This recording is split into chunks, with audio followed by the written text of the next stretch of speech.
Imagine having to use technology in a classroom where the nearest electrical outlet is either not functioning or is located here.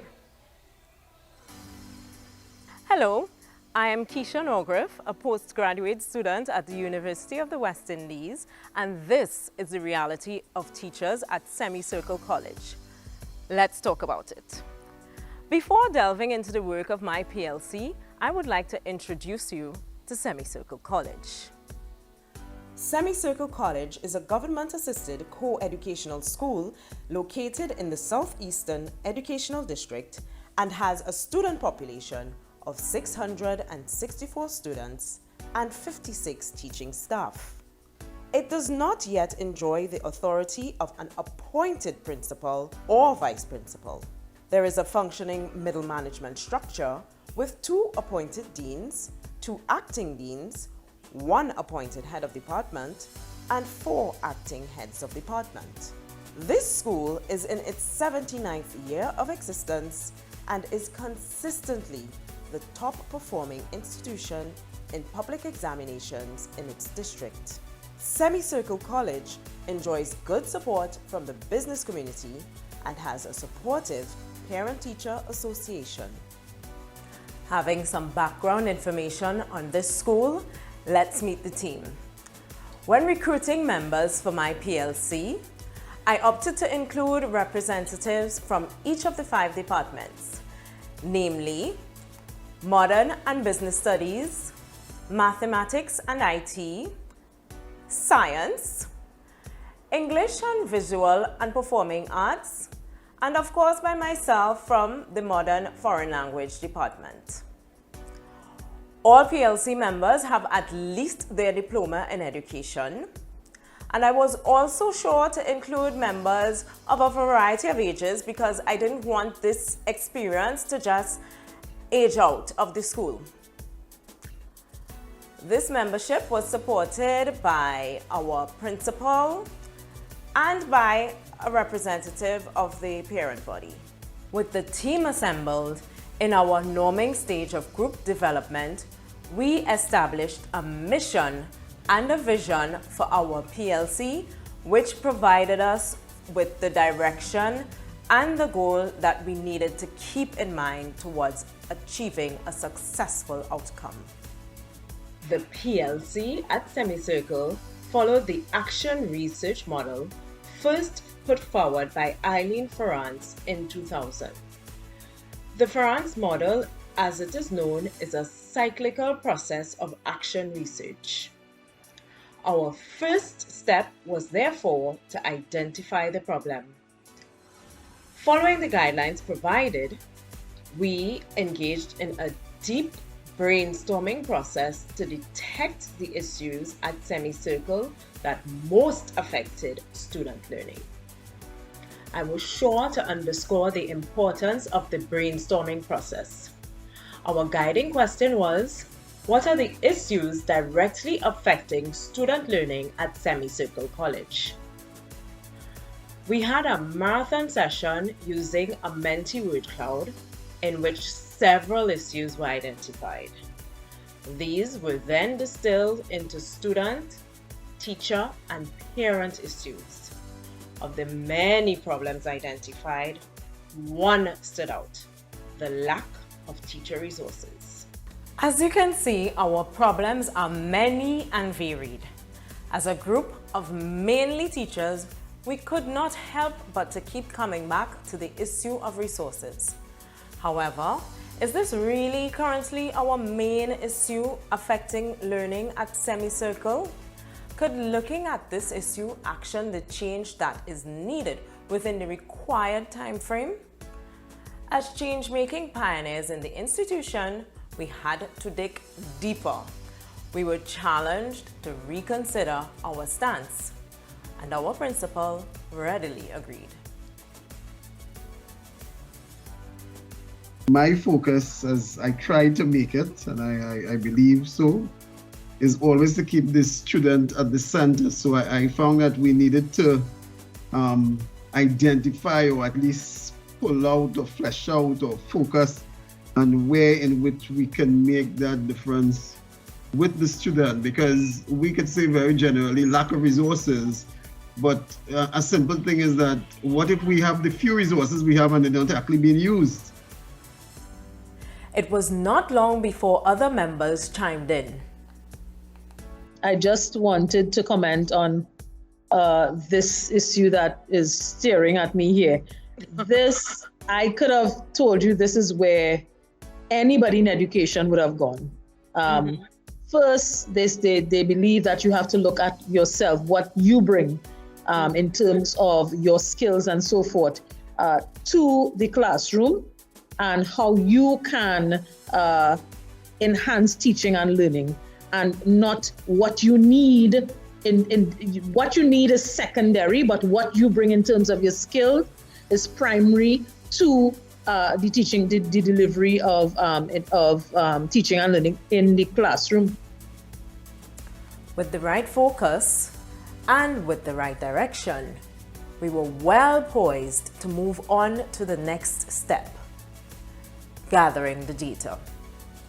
The team thought it best to employ a mixed methods approach to data collection. We used online surveys, interviews, as well as conducted an inventory of the school's existing technology tools and infrastructure. As we are a student-focused group, we also see it fit to use the end-of-term examination scores before and after the intervention as evidence of improvement. At the time of the inventory, this was the technology available to teachers and students at Semicircle College. 1 smartboard, 1 desktop computer in the staff room, 3 laptop cards, 4 extension cords, 6 projectors not mounted, 16 MiFi devices, 20 desktop computers in the computer lab, 112 laptops, Wi-Fi covering the staff room but not the main building, no printer, and no speakers. In terms of training to use the technology, 66% of the staff completed technology integration training by way of the Diploma in Education program. But of this figure, only half of them feel as if they are fully competent in technology usage. In the interview with the principal and longest serving staff member, questions were asked to gain a full understanding of how, when, and why the school started to lag in its use of modern and varied strategies for the delivery of the curriculum. I also asked what was their thoughts on the staff's usage of innovative strategies to supplement the lack of technology integration at Semicircle College. The longest serving staff member's response was revealing. Have a listen. My personal feeling is that we do not have initiated from the head. And well, I know that the administration has changed, so I'm just talking generally throughout the years. I don't feel that we've had enough organized opportunities to share in a formal, structured way, either intra-department. Yes, I know that we have one session carded for department meeting. That doesn't allow for what I'm talking about. So even within departments and between departments, if, as I said, we had organized structured opportunities for us to share with one another the collegiality and the collaboration of what we are doing and what we've been trying, and nothing is wrong if we try a strategy and it didn't give us the results. All that is part of the experimentation that is education. On the student survey, one question to which the responses stood out was this one. I would appreciate if my teacher uses teaching strategies other than technology. Students responded to this 5-point Likert scale statement, with 7% strongly disagreeing, 8% agreeing, 33% neither agreeing nor disagreeing, but a combined total of 52% either agreeing, 19%, or strongly agreeing, 33%. This leads us to step 3 of the Ferrance model: interpret the data. The percentage of students who would appreciate the use of innovative teacher strategies shows us that we are undertaking a worthy intervention, while the percentage of teachers who feel comfortable and knowledgeable with using innovative teacher strategies, these are strategies not using technology, 43%, is also indicative that this work needs to be done. The technology audit reveals that while the school does have some tech tools, it is inadequate for the number of teachers, thus making the usage of innovative strategies even more critical. A thematic analysis of the interviews conducted reveals that over the years, there was little importance placed on training of the staff in varying their teaching strategies. This analysis leads us straight into our research question. Just a quick reminder that at Semicircle, our PLC is looking to resolve the problem of the lack of innovative teacher strategies. Here is our main research question. Will the use of innovative teacher strategies impact school performance? Research question 1. Will the use of innovative teacher strategies improve student outcomes? Research question 2. To what extent will training in the use of innovative teacher strategies improve teacher attitudes towards their usage? But what exactly are the strategies that will result in the changes needed? This is where our theory of action comes into play. From left to right, you can see we have our components backed by research, then our action mechanisms. These are what we want our teachers and students to accomplish once the mechanisms are set in motion. Then there are the immediate outcomes and our final intended outcomes that we will use as markers of success of the intervention. Our first strategy is teacher training to improve in-class curriculum delivery. We have strategies such as flipped classrooms, personalized learning, project-based learning, jigsaws, peer teaching, and blended learning in mind when we talk about this training. With this first strategy, teachers will be initially trained by professionals in the field, and then a more collaborative approach will be adopted as time goes by. Then we have the second strategy, training in the gamification of teacher strategies.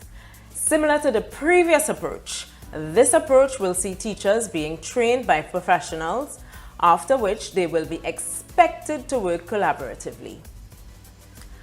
The intended outcome is learning through play, less chalk and talk, and more student engagement. The third strategy involves the full-fledged usage of cloud technology to store and retrieve successful strategies and resources such as lesson plans and worksheets. It is hoped that this will eliminate some of the isolation and frustration experienced by teachers adopting new strategies. The free availability of these resources also means that teachers will have an easier time using them, which will result in better lessons and therefore better student engagement. Lastly, there is the school-wide adoption of the Microsoft Teams platform for teacher-student communication. Both synchronous and asynchronous interaction are a vital component of the educational process and are a critical variable in achievement, persistence, enjoyment, and approach to learning in formal educational contexts. Backed by the literature, each strategy should positively impact the research issue. It is my PLC's personal belief that the implementation of these strategies will result in an increase in student performance and teacher confidence with using educational strategies, which leads us to our next step: acting on the evidence, the work plan. This is only a proposal, so the evidence was not used to implement anything. But by following the strategies outlined in our theory of action step by step, those in authority can implement this intervention on a phased basis over the course of an academic year to ensure that all processes are fully incorporated. Some of these strategies require teachers and students to make big shifts in their thinking, and it is not the intention of the PLC to overwhelm our stakeholders. We believe that where action research has significant impact, it clearly takes time for the impact to be made. Evaluation of the results. To measure success, we will do a comparative study of the test scores of the students before and after the intervention to see whether there was an improvement. We will again administer the online questionnaire to students and teachers and compare the results before and after the intervention. We will also conduct interviews with the principal and most senior teacher to see if there was any change in outlook. And as an extra step, we will solicit feedback from both students and teachers as to how the experience of having these strategies implemented is going for them. The next steps. I've been extremely optimistic about the expected success of my PLC. We do expect that student outcomes will improve and that teachers will have an easier time with using innovative strategies. However, if this is not the case, the PLC will return to the drawing board, as the very nature of action research is predicated on an iterative process. So where do we go from here? If we find success in our strategies, then of course, we will not only continue to use them, but we will expand them. For subject teachers and school leaders alike, evidence-informed practice, such as action research, are at the forefront of educational thinking and is an important and instructive research method. I wish to thank you for watching this presentation. Merci d'avoir regardé cette présentation. Au revoir.